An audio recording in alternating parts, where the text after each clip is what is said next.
प्रधानं सर्वधर्माणां जिनं जयतु शासनम्। मैं नमो तीर्थनायक को, नमो ओंकार वाणी को, नमो मुकुंद प्रभु को, जिन्होंने ओंकार धारण किया। अहो उपकार जिनवर का, कुंद का दिव्य वाणी का, जिन कुंद ध्वनि दाता, उन कहान स्वामी का।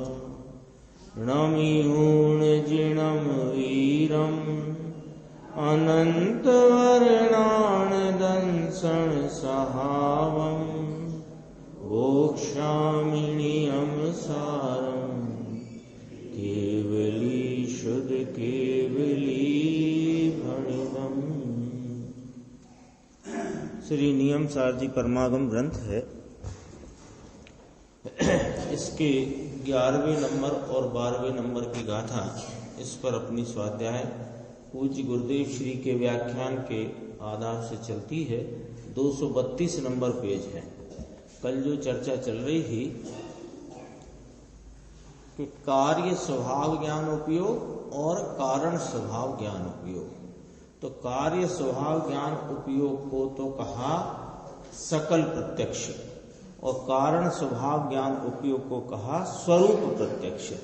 ऐसे स्वरूप प्रत्यक्ष और सकल प्रत्यक्ष क्या है? इन ज्ञान उपयोग माने ज्ञान। ये ज्ञान की स्वरूप प्रत्यक्षता क्या और सकल प्रत्यक्षता क्या, ये अपना विषय चल रहा है। इसको थोड़ा सा और गुरुदेव श्री सरलता से यहाँ पर उसका संक्षेप करते हैं, और फिर बात ये चलेगी आगे कि इसमें फिर उपादेय क्या है। ये सब जान लेने के बाद इसमें उपादेयता क्या चाहिए, क्या होना क्या चाहिए, किससे लाभ है, वो बात इसमें आगे आएगी। 232 पेज जहां अपन पढ़ रहे थे ना, ये चैतन्य अनुविधायी परिणाम कहो। इसके बाद देखो दो बात करी आचार्य परमात्मा ने कहा और मुनिराज ने टीका करी, तो दो बात करी। एक कारण स्वरूप प्रत्यक्ष ज्ञान, कारण ज्ञान उपयोग माने अपना त्रिकाली सदा काल रहने वाला स्वयं स्वरूप से विद्यमान वह स्वरूप प्रत्यक्ष ज्ञान। तो कारण ज्ञान और कार्य ज्ञान, अब थोड़ा अपन सरल कर ले शब्दों को। कारण ज्ञान और कार्य ज्ञान। कारण ज्ञान कौन? कि जिसके कारण से कार्य की प्राप्ति होती है वह कारण ज्ञान, और जो कारण के आलम्बन से कार्य प्राप्त होता है वो कार्य ज्ञान। सरल है ना बात। तो कारण ज्ञान कैसा है कि वह स्वरूप प्रत्यक्ष है, और कार्य ज्ञान कैसा है कि वो सकल प्रत्यक्ष है। दो बात करी, एक कारण स्वरूप प्रत्यक्ष ज्ञान और एक कार्य सकल प्रत्यक्ष ज्ञान। त्रिकाली कारण ज्ञान को स्वरूप प्रत्यक्ष कहा, और केवल ज्ञान हुआ इसको सकल प्रत्यक्ष कहा। बहुत गजब है। देखो, त्रिकाली कारण ज्ञान है उसको स्वरूप प्रत्यक्ष कहा, और केवल ज्ञान हुआ इसको सकल प्रत्यक्ष कहा। तो है कौन? स्वरूप प्रत्यक्ष। होता क्या है? सकल प्रत्यक्ष। तो सकल प्रत्यक्षता के लिए क्या कारण है कि स्वरूप प्रत्यक्षता। तो स्वरूप प्रत्यक्षता की ऐलान होने से क्या क्या अपने को लाभ हो गया कि ये जिसके आलम्बन से सकल प्रत्यक्ष ज्ञान रूपी कार्य उत्पन्न होता है वह कारण तो स्वरूप से प्रत्यक्ष ही है। उसके लिए कहीं कोई खोजबीन, कोई उसमें बनावट, कोई सफाई, कोई उसमें कलाकारी करने की जरूरत नहीं। देखो, त्रिकाली कारण ज्ञान को स्वरूप प्रत्यक्ष कहा और केवल ज्ञान हुआ इसको सकल प्रत्यक्ष कहा। स्वरूप प्रत्यक्ष भी नहीं कहा, केवल ज्ञान को स्वरूप प्रत्यक्ष नहीं कहा। स्वरूप जैसा सकल प्रत्यक्ष, जैसा स्वरूप है ऐसा परिणति पर्याय दशा हालत अवस्था में प्रत्यक्ष रूप प्रकट हुआ है, लेकिन स्वरूप प्रत्यक्ष नहीं। स्वरूप प्रत्यक्ष वो है जिसके आलम्बन से कार्य होता है, केवल ज्ञान के आलम्बन से कार्य नहीं होता। तो यहां अपने को स्पष्ट कराते हैं कि केवल ज्ञान हुआ इसको सकल प्रत्यक्ष कहा, स्वरूप प्रत्यक्ष भी नहीं। कारण क्यों? क्योंकि स्वरूप प्रत्यक्ष तो स्वभाव त्रिकाल है। त्रिकाल नाम सदा काल है, हर काल है, प्रत्येक काल है, अभी है, पहले था, सदैव रहेगा। तो स्वरूप प्रत्यक्ष तो स्वभाव त्रिकाल है, उसको कहिए। जो त्रिकाल है उसको स्वरूप प्रत्यक्ष कहिए, और जो त्रिकाल नहीं है कौन? केवल ज्ञान।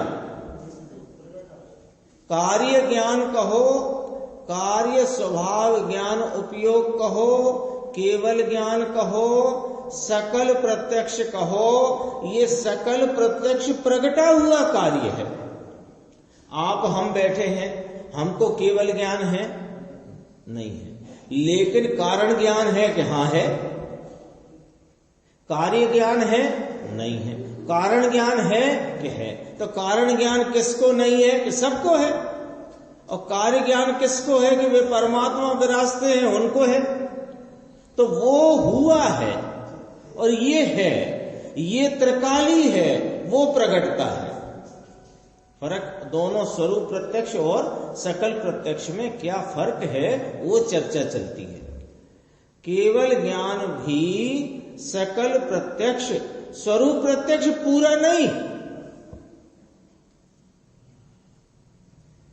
हमें तो साहब एक बात बताइए कि ये स्वरूप कैसा है। जब हम प्रश्न करते हैं तो आप कहते हो कि जैसा केवल ज्ञान में ज्ञान परिपूर्ण विकास भाव को प्राप्त है ऐसा तुम्हारा स्वरूप है। ऐसा ही तो कहते हो। गाथा 80 प्रवचन सार जी की, जो जानति अर्हंतम द्रव्यत्व गुणत्व पज्जते, जो अर्हंत को द्रव्यपने गुणपने पर्यायपने जानते हैं वह अपनी आत्मा को जानते हैं। ऐसा ही तो कहा है। तो हम कैसे हैं? हम कैसे हैं कि ज्ञान स्वरूप हो। तो ज्ञान स्वरूप क्या है? कि जैसा केवल ज्ञान एक समय की पर्याय में प्रकट है ऐसा है तेरा स्वरूप। यानी जब स्वरूप का पूछा तो उधर से बताया, स्वरूप का पूछा तो कहां से बताया? केवल ज्ञान की प्रकट पर्याय पर से बताया। ठीक है। अब कहते हो कि ये केवल ज्ञान भी सकल प्रत्यक्ष है, ये स्वरूप प्रत्यक्ष पूरा नहीं है। अपने को ऐसा विचार उठता है ना कि जहां से आप समझा रहे हो इस स्वरूप को,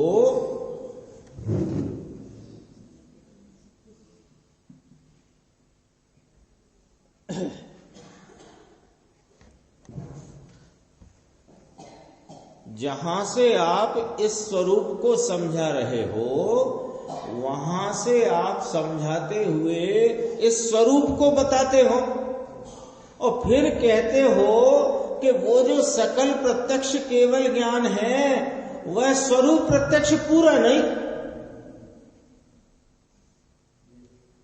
उसका कारण क्या?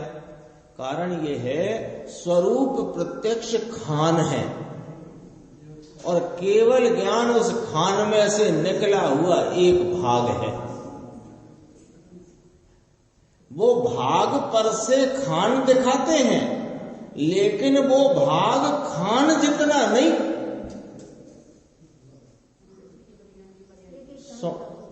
एक एक समय का है, एक समय का है, अंश है, अंश है। सोने को ऐसा खदान में से हाथ डालकर खोद करके एक मुट्ठी स्वर्ण पाषाण निकाला, तो ये स्वर्ण पाषाण दिखा करके कहते हैं देखो ये स्वर्ण पाषाण है ना, ऐसी है वो खान,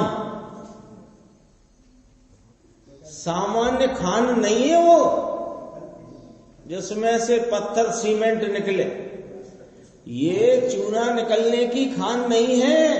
ये स्वर्ण पाषाण दिखता है ना आपको मेरे हाथ में, ऐसा वहां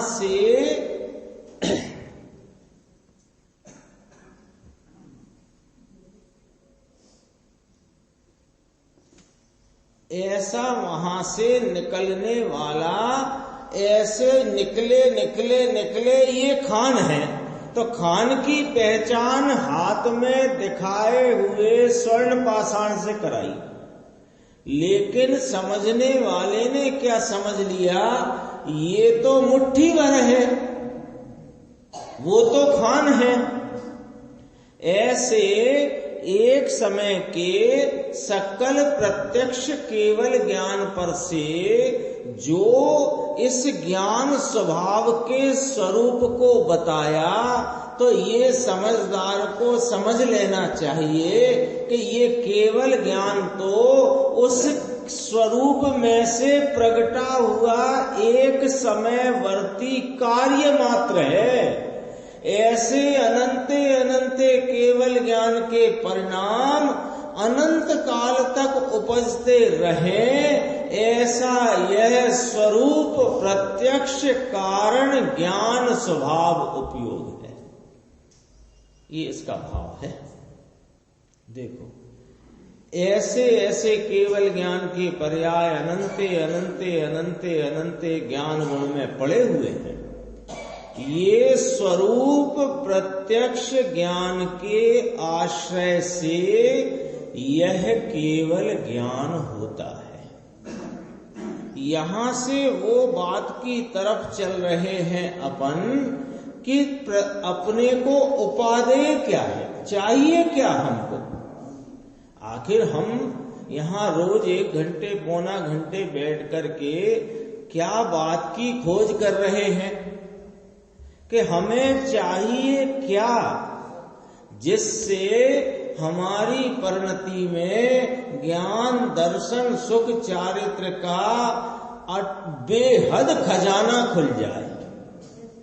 बेहद खजाना कि ज्ञान कितना कि जिसकी कोई पार ना पड़े ऐसा पर्याय में प्रगटे, दर्शन सुख चारित्र ऐसा पर्याय में प्रगटे कि जिसकी कोई पार न पड़े, ऐसा यदि भाव हमको हमारी परिणति में चाहिए, अथवा तो अभी हम जो अल्प ज्ञान और दुख से परिणमित हो रहे हैं, तो ये दुख और अल्प ज्ञान की दशा मिटकर परिपूर्ण ज्ञान परिपूर्ण सुख की दशा हमें प्राप्त हो, तो क्या करें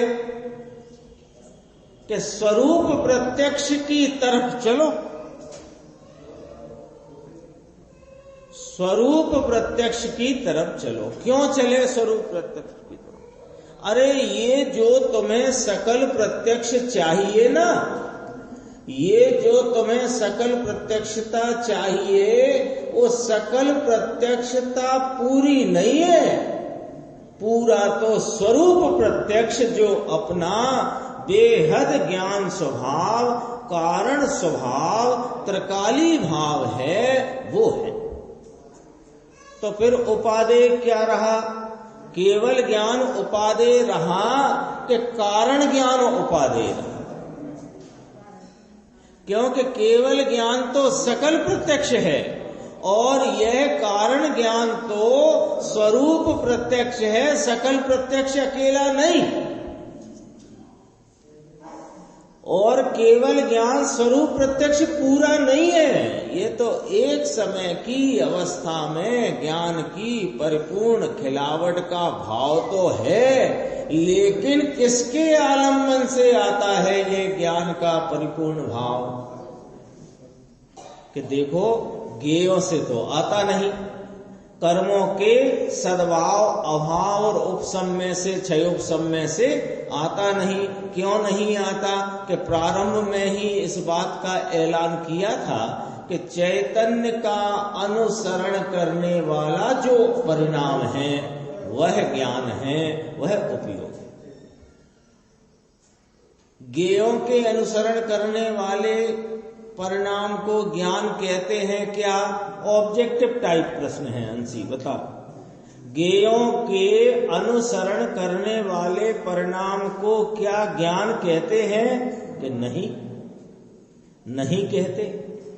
तो कर्मों के क्षयोपशम को अनुसरण करने वाले परिणाम को क्या ज्ञान कहते हैं कि नहीं कहते? कर्मों के क्षय को अनुसरण करने वाले ज्ञान को, वो परिणाम को ज्ञान कहते हैं क्या कि नहीं कहते? तो प्रभु ज्ञान किसको कहते? इस ऑब्जेक्टिव में एक आध तो सही डालो कि एक ही सही है, वही कहते हैं कि चैतन्य को अनुसरण करके होने वाले परिणाम को ज्ञान कहते हैं, उपयोग कहते हैं। तो जो चैतन्य के अनुसरण करके होने वाला परिणाम है उसमें दो भाग कहे, एक कारण ज्ञान, एक कार्य ज्ञान। कार्य ज्ञान सकल प्रत्यक्ष है, कारण ज्ञान स्वरूप प्रत्यक्ष है। तो स्वरूप प्रत्यक्ष के आश्रय से कार्य भाव सकल प्रत्यक्ष की प्राप्ति होती है। तो बस यहाँ एक लॉजिक से क्वेश्चन खड़ा होता है कि उपादेय कौन रहा, केवल ज्ञान या केवल ज्ञान की खान? एक डलिया सोने के पाषाण, अरे 1 क्विंटल सोने का पाषाण चाहिए कि सोने की खान चाहिए? खान उपादेय कौन रहा? खान रही ना। देखो, स्वरूप प्रत्यक्ष ज्ञान के आश्रय से ये केवल ज्ञान होता है। फिर देखो गुरुदेव अपने को जरा झंझोड़ करके समझाते हैं, कितने अपवास करने से केवल ज्ञान होता है। क्योंकि अपनी बुद्धि उधर दौड़ती है ना, इसलिए बार बार खींच लेते हैं। कितने अपवास करने से केवल ज्ञान होता है? अरे टूट के मर जाए तो भी नहीं होता है। टूट के मर जाए माने अच्छा 5-6 फुट का हो, 70-80 किलो का, 90 किलो का वजन हो, और वह 2-4 साल उपवास करे और वो रह जाए बिल्कुल ठठेरा, और ठठेरा कहत प्राण पखेरु ही हो जाए, तो भी केवल ज्ञान हो जाएगा क्या? तो कहते तो हैं तपसा निर्जरा। शरीर के तप से निर्जरा नहीं कहते, अपने चैतन्य परमात्मा कारण भगवान स्वरूप प्रत्यक्ष वस्तु के आलम्बन में प्रतपन रूप यानी उपयोग को प्रतपनता से उसमें ही लगाना, एकाग्रता लीन करना, इसका नाम है चैतन्य का प्रतपन, इसका नाम है तप। और उससे होती है निर्जरा। निर्जरा माने शुद्धि की वृद्धि, और शुद्धि की वृद्धि का फल क्या है कि पूर्ण शुद्धि। ये बेचारा करता है ना बरसी तप, तुम्हारे घर तुमने कभी नहीं किया था, कहो समझ में आया। 235 पे चलते हैं अपन, देखिए अब यहां पर बात उठेगी कि उपादेय क्या है। देखो ऊपर की 4 लाइन के बाद, यह तो भव्य का परम स्वभाव होने से सहज ज्ञान सिवाय दूसरा कुछ भी उपादेय नहीं। देखो इसमें से कुछ अर्थ निकलता है कि सहज ज्ञान सिवाय दूसरा कुछ भी उपादेय नहीं। इसमें अर्थ निकला कि सहज ज्ञान ही उपादेय है। निकला कि नहीं निकला अर्थ? कोई कहे कि इसमें तो उपादेय नहीं लिखा है, उपादेय क्या है ये कब लिखा है? तो लिखा तो है, ऐसे कहा ना कि भाई आपको वो अभी तबीयत ठीक नहीं है तुम्हारी, तो तुमको वो दही की छाछ होती है ना, छाछ सिवाय कुछ नहीं चलेगा। तो क्या अर्थ निकल गया? छाछ तो चलेगी। ये अर्थ निकला कि नहीं निकला? इसका अर्थ ऐसे, सहज ज्ञान सिवाय दूसरा कुछ उपादेय नहीं। और उसका हेतु पहले दिया। क्यों सहज ज्ञान? ये भव्य का परम स्वभाव होने से। तो अभव्य को नहीं है ऐसा परम स्वभाव? है, लेकिन अभव्य को समझ में नहीं आता कि ये परम स्वभाव है। इसलिए भव्य को कहा कि ये भव्य का परम स्वभाव। भव्य को कहा, ऐसे कहे ना, भव्य से कहते हैं कि ये तुम्हारा परम स्वभाव है। तो भव्य का परम स्वभाव होने से सहज ज्ञान सिवाय दूसरा कुछ उपादेय नहीं। देखो, कहो, समझाए छे काई। कल अपन बात कर रहे थे दोपहर को, गुरुदेव के ऐसे आते हैं ना, सूक्ष्म है तो सूक्ष्म है तो वापस चलो वो 3-4 लाइन जहां उनने कहा सूक्ष्म है। क्यों चलो? कि जब उनने कहा सूक्ष्म है तो उसमें क्या सूक्ष्मता है ये तो पकड़ लो। ऐसे ही यहां कहा समझाए छे काई। क्या तुमको ये बात इस रीति से समझ में आई क्या कि सहज ज्ञान ही एक उपादेय है? समझाणु काई। भव्य का परम स्वभाव चैतन्य, गुरुदेव श्री खुलासा करते हैं, अभव्य का भी ये स्वभाव है, लेकिन इसको प्रकट होता नहीं, इसलिए कि नहीं कहा जाओ, है ही नहीं जाओ। जैसे थोड़ा समझने के लिए मूंग आती है ना, मूंग, खड़ी मूंग ले लो, तो ऐसे एक कटोरी मूंग में कदाचित 4 दाने ऐसे हैं जो सीजते नहीं हैं। उन्हें गलाने से, उबालने से भी वे सीजते नहीं हैं। ठीक है ना? है तो वे मूंग, है तो मूंग, लेकिन जब सीजे ही नहीं रहे तो हमने कहा ये मूंग ही नहीं है, जाओ। क्या करेंगे उसको? वो ऐसे पानी में से नितार के, वो जो वो बिना सीजे दाने हैं वो कहाँ मूंग वाली जगह पे रखेंगे, हटा ही देंगे उसको। तो हटा ही दिया ऐसे करके। एटले कि न कीधु जा, हमने नहीं कहा कि तेरे परम स्वभाव है, जा। प्रकट होए इसको परम स्वभाव है, भान में आए इसको परम स्वभाव है, उसको नहीं है तो सही, है तो अवश्य, लेकिन भान में नहीं आता तो इसको नहीं कह दिया कि जाओ। भान में नहीं आता, इसको क्या परम स्वभाव नहीं? ऐसा कहते हैं कि नहीं है। क्यों? कि होने से भी क्या, इसलिए कहा नहीं है। समझ में आया? देखो गुरुदेव कहते हैं, दरबार ना बारना खोली नाख्या छे, खजाना खोली नाख्या छे। दरबार होते ना, दरबार, राजा साहब, महाराजा साहब, तो उनके खजाने का दरवाजा खोल दिया। बारना माने दरवाजा खोल दिया है, ले जाओ। ऐसे ये सर्वज्ञ भगवान के दरबार का, जो उनके केवल ज्ञान में समस्त वस्तु का विस्तार बसता है, वो खजाना खोल दिया है, ले जाओ। वीतराग परमेश्वर, तीर्थंकर देव, त्रिलोकनाथ इंद्र और गणधरों की समक्ष में ये बात कहते थे, सभा में ये बात थी, यह कोई छुपाकर नहीं रखी थी बात। इसकी पहले श्रद्धा में नक्की तो करो। ये बात कभी नहीं छुपाई गई है। केवल ज्ञानी तीर्थंकर परमात्मा की सभा में, ये उनका जो सदन है, उस सभा में ये बात कभी छुपाई ही नहीं गई है कि तुझे तेरे आश्रय से भरपूर आनंद होगा। कभी नहीं छुपाई गई। तुमने अपने मिथ्या मान्यता के जोर में, ये शरीर की क्रिया से, कषाय की मंदता से लाभ होगा, ऐसा तुमने अपने आप विपरीतता में समझ लिया है।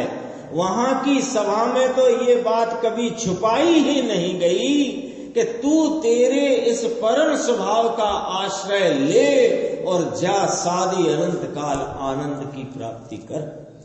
कभी नहीं छुपाई गई। लिखा ना वो, ये काई गोप भी न होती राखी। इसको पहले श्रद्धा में नक्की तो करो, समझाणु काई मार्ग यह है, दूसरा कोई मार्ग है नहीं, ये नक्की करो। हाँ, पहले इस बात का निर्णय करो कि यह जो मैं आत्मा, ज्ञाता दृष्टा आनंद शांति स्वरूप वस्तु, त्रिकाल कारण स्वरूप हूं, इसके आलम्बन मात्र से ही मेरे हित की प्राप्ति होती है, मेरे मोक्ष की प्राप्ति और मोक्ष के मार्ग की प्राप्ति होती है। दूसरा कोई मार्ग है नहीं। कभी अपन बाहर जाते हैं, वैसे तो सुविधा के हिसाब से सब जगह बोर्ड लगे होते हैं, यहाँ जाना है, इधर राइट में मुड़ना है, इधर लेफ्ट में सीधे जाना, सब जगह लगे। कदाचित ऐसे भी कोई स्थान हो कि जहाँ बोर्ड नहीं हो, और उनने कहा, पूछ के चले थे, उनने कहा सीधे चले जाना, वहां देख लेना आगे जाके। अब आगे आए तो एक चौराहा आया, अब वहां पता नहीं लग रहा कहाँ जाए, गूगल मैप भी नहीं है ना, पता नहीं लग रहा कहाँ जाए, क्या करें। तो फिर वहां पर कैसे किंग कर्तव्य विमूढ़ सा खड़ा हो जाता है, क्या करें, कोई निकले तो पूछे, है ना। लेकिन कदाचित वहां पर गूगल मैप है और वो जीपीएस सिग्नल भी है। अब आपने उसमें से देखा और नक्की करा अपने को तो राइट में ही जाना है, राइट हैंड साइड ही, दाईं तरफ ही मुड़ना है। ये जो नक्की किया, तो अब दाईं तरफ चलने में आपको कितना विलंब होएगा, ये बता दो। जब ये निर्णय कर लिया, पहले तो पहुंचे चौराहे पे, कुछ बोर्ड वहां दिखा नहीं, जाना था हमें गंतव्य पर, वो गंतव्य का कहाँ जाना है कोई बताने वाला भी नहीं, कोई लिखावट भी नहीं, पर गूगल मैप देखा तो उसमें देखा कि अपने को राइट में जाना है। तो जैसे ही आपने उस गूगल मैप से निर्णय किया कि राइट में जाना है, अब कितना विलंब लगेगा राइट में जाने में, तुरंत। ऐसे ही ये गूगल मैप है, जिनेंद्र परमात्मा की वाणी, और इसमें जब यह बात स्पष्टता दिखाई दे रही है, बताई जा रही है कि तुझे यदि सुख शांति के गंतव्य पर जाना है, तो तेरे को इस कारण स्वरूप अपने ज्ञाता स्वभाव का आलम्बन लेना होगा। इसके आलम्बन लेने से ही इस मार्ग की और गंतव्य की प्राप्ति होती है। ऐसा जो आपने निर्णय किया, तो अब क्या देर है, क्या देर है। फिर भी देर हो रही है, इसका मतलब निर्णय नहीं किया। निर्णय करे फिर क्या देर है।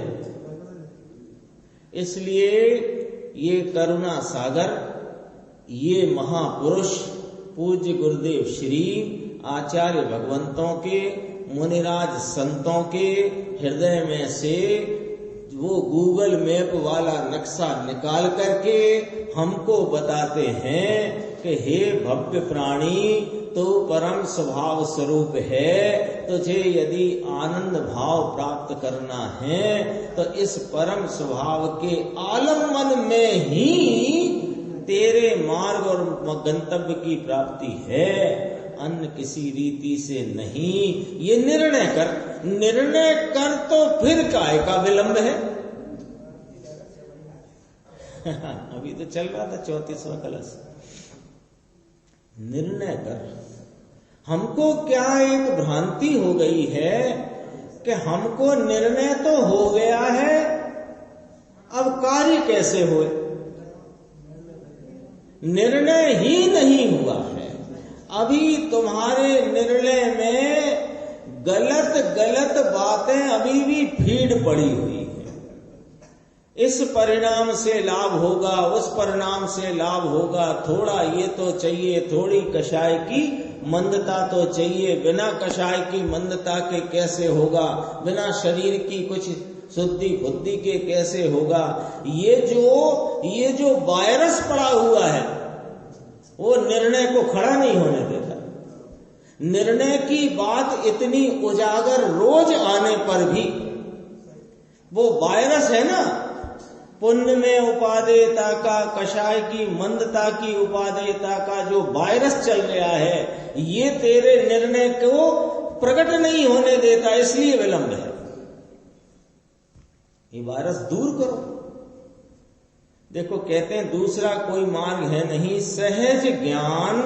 देखो इस जिसको स्वरूप प्रत्यक्ष कहा था, जिसको भव्य का परम स्वभाव कहा था, कि जिसको ये ज्ञान अंतर के अनंत आनंद आदि को जानने वाला कहा था, अनंत शक्तियां है ना, ज्ञान दर्शन आनंद सबको जानने वाला ये त्रिकाली ज्ञान है, ऊपर कहा था। ऐसा जो भगवान परम स्वभाव ज्ञान, इसके सिवाय दूसरा कुछ उपादेय नहीं, इसके सिवाय कोई आदरणीय धर्मी को है नहीं। कहो समझ में आया। सहज ज्ञान सिवाय दूसरा कुछ उपादेय नहीं, त्रिकाली भगवान आत्मा में भरा हुआ ज्ञान। देखना जरा, सहज ज्ञान सिवाय लिखा ना, तो सहज ज्ञान माने क्या कि त्रिकाली भगवान आत्मा वस्तु, इस वस्तु में बसा हुआ ज्ञान स्वरूप, ज्ञान स्वरूप प्रत्यक्ष ध्रुव ध्रुव ध्रुव ध्रुव। ध्रुव का अर्थ क्या होता है? जो बदलता नहीं, ऐसा का ऐसा ध्रुव। स्वरूप प्रत्यक्ष, स्वभाव प्रत्यक्ष, सहज प्रत्यक्ष, सहज स्वभाव, परम ज्ञान, परम भाव कारण ज्ञान, ये सिवाय भव्य जीव को दूसरा कुछ उपादेय आदरणीय है नहीं। अब पूछते हैं, बताओ इस सारी विवक्षा में, निरूपण में बताओ किस पर्याय को यहाँ आदरणीय रखा है। अरे केवल ज्ञान की पर्याय को आदरणीय नहीं रखा तो का कसाई की टुनटुनी बजाता फिर रहा है। मंद कषाय की, दया की, दान की, पूजा की, व्रत की, ये कषाय के भाव की क्या तुम टुनटुनी बजा रहे हो। यहाँ केवल ज्ञान की पर्याय को भी आदरणीय नहीं रखा है। आदरणीय का अर्थ है आलम्बन लेने योग्य। और आदरणीय नहीं रखा तो अनादरणीय कर दिया, ये नहीं। आदरणीय नहीं रखा यानी आलम्बन लेने योग्य नहीं है, ये कहते हैं। समझ में आया। अब फिर गुरुदेव अपन से पूछ करके पूछते हैं, देव गुरु शास्त्र उपादेय अवश्य है कि नहीं? बताओ साहब। अब प्रश्न अपने ही सामने गुरुदेव ने किया है। और अपने को जवाब देना है, देना ही पड़ेगा जवाब। तो गुरुदेव ने पूछा है और वो कह रहे हैं हमने इतना सब समझा के पूछा है, ऐसे ही नहीं पूछा है एकदम से आके क्लास में हमने पूछ लिया बताओ। सब खोल खोल के सब सुना सुना के पूछा है, बताओ देव गुरु शास्त्र तो उपादेय है कि नहीं। ये जो 1 2 3 4 लाइन, इस 4 लाइन में लिखा है, जवाब भी देख लो, अंशी बता दो। देव गुरु शास्त्र तो उपादेय है ना साहिब कि नहीं है? तो इसमें लिखा है बीजू काई उपादेय नहीं। इसी में लिखा है सहज ज्ञान सिवाय दूसरा कुछ भी उपादेय नहीं है। इस ऐलान के बाद फिर पूछे कि देव गुरु शास्त्र तो उपादेय खरा कि नहीं, तो क्या जवाब आया? नहीं, नहीं है उपादेय। ये कारण स्वभाव उपादेय है ऐसे बताने वाले देवशास्त्र गुरु हैं, लेकिन वे आलम्बन लेने लायक नहीं। वे स्वयं कहते हैं कि आलम्बन भूत, आलम्बन लेने लायक, आलम्बन के योग्य, आश्रय के योग्य तो तुम एक स्वयं सहज परम ज्ञान स्वभाव स्वरूप, ये कहते हैं। 238 पेज है, थोड़ा विषय और